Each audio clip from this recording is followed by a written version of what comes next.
What's the Green New Deal? Break it down for us. The Green New Deal is basically what we need. As you know, we've got about 25 million people now who need a full-time job. And of them, about 5.5 million or so have been unemployed for well over a year and a half. So we've really got this ingrained, entrenched problem.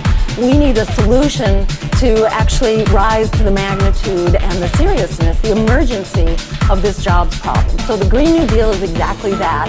It's modeled after the New Deal that helped get us out of the Great Depression. So it would be basically 25 million jobs that would be created to put people back to work, to end unemployment, and thereby eliminate, put an end to the recession, at the same time that we transition quickly to a secure green economy for the 21st century. At the same time, we create a secure energy supply. What's not to love about this? It's sort of motherhood and apple pie.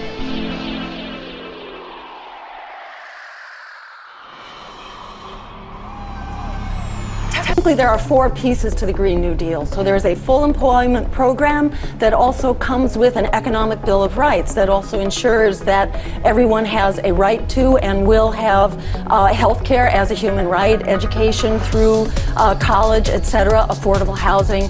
Part 2 is... Sounds like Franklin Roosevelt's second Bill of Rights. Exactly. The name, New Deal is not, coincidence here. It's very much inspired by what FDR did. And, it had a dramatic impact on the economy. And we need that every bit as much now. The president's plans, have aimed for 2 million jobs or 3 million jobs. And they've sort of come and gone. And those jobs packages have relied a lot on tax breaks, which are non-specific. They really don't get the job done. So this specifically would provide the funding to ensure that everyone is back to work. It's estimated to cost about what the stimulus package cost the first time around in 2008, around $700 billion thereabouts. But the impact would not be 2 million jobs or 3 million jobs, but rather 25 million jobs.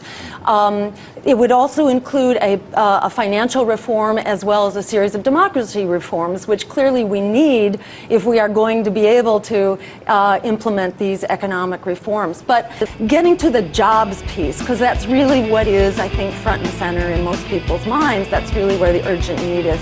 So focusing on that, what the Green New Deal would do would be able to basically create jobs in the areas of the new green economy to create sustainable communities and thriving local economies. So what does that mean? That means jobs in the typically green areas, like in green renewable energy, in public transportation, in clean manufacturing, and in also local and sustainable agriculture. So these are sort of the pillars of it.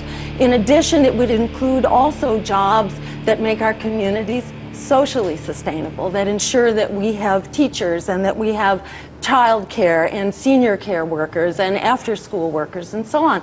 It would begin to fill the critical needs. We have people who are willing and able to do the work. We can redirect funds instead of to wars, Wall Street, and tax breaks for the wealthy. We can redirect that money. There is enough to basically invest in our economy to be able to solve the economic problem at the same time that we solve our environmental emergencies.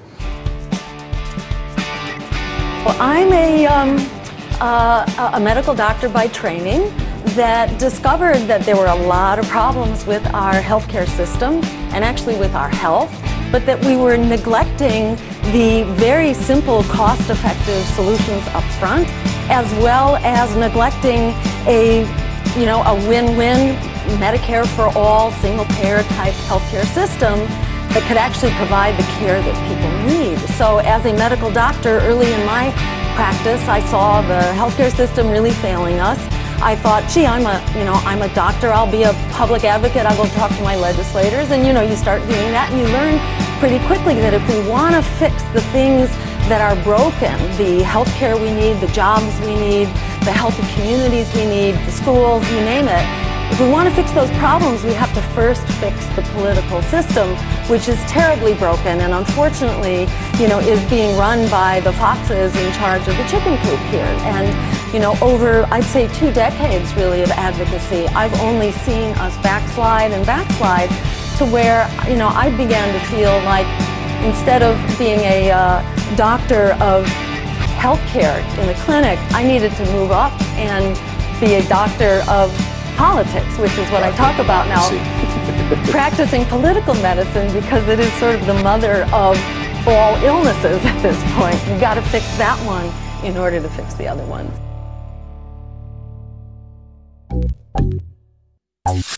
You know, as you know, there are a lot of unhappy campers out there, you know, with the crisis in our jobs and people, 6 million people losing their homes, and students up to their eyeballs in debt, and basically, you know, being indentured servants right now.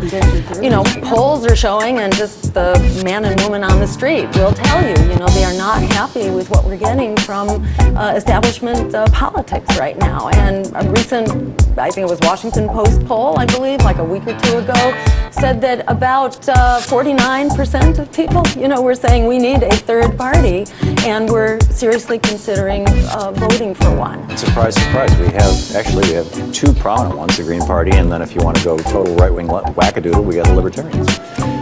I wouldn't advise that. Yeah.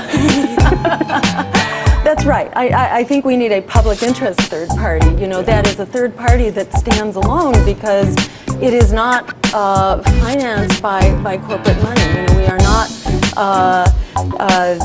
sponsored by parties that donate with a lot of strings attached. So we really can be a party that's of, by, and for the people, that supports, you know, creating the jobs we need, a single-payer health care for all. Health care is a human right, which will actually save us trillions of dollars, you know, at the same time that, you know, that it provides health care to everyone, forgives student debt, and provides college education as a right.